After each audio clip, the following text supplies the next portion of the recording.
瞅一眼吧，这是条纯洁的短信。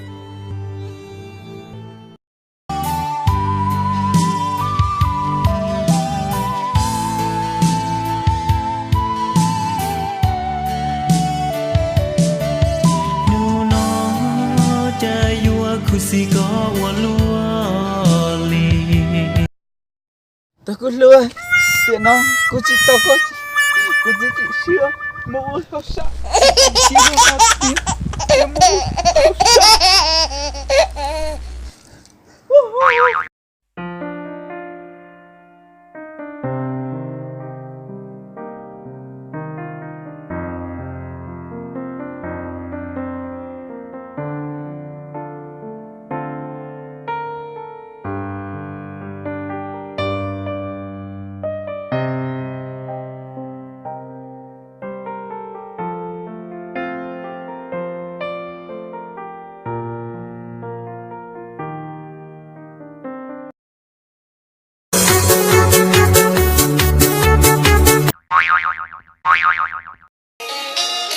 là lời kia kia cho kẻ xì lưng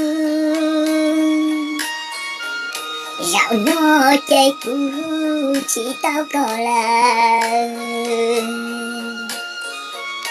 mùa hao xa nó sẽ tạnh hơn.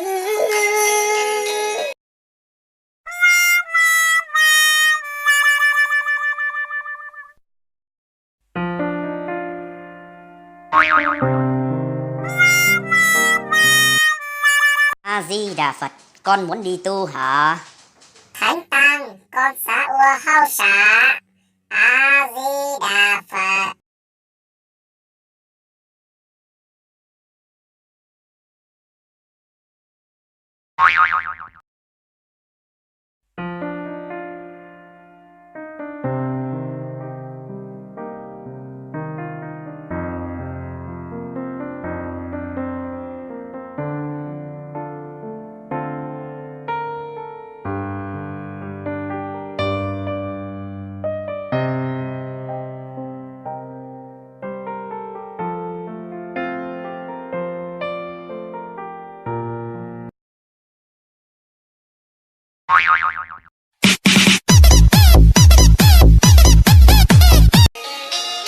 Là lời kia kia cho kẻ xì lưng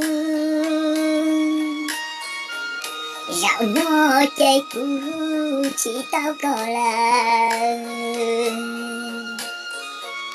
mùa hao xa nó sẽ tạnh hơn giữa mùa lão lao lòng sẽ có ta đã có lời chạy chỉ vừa còn nhiều giữa buổi xì buổi nói lại mùa đánh chia phải chéo xa muôn rùa to mong thể tiền nó có ta sợ chi tao có chỉ muốn anh thèm.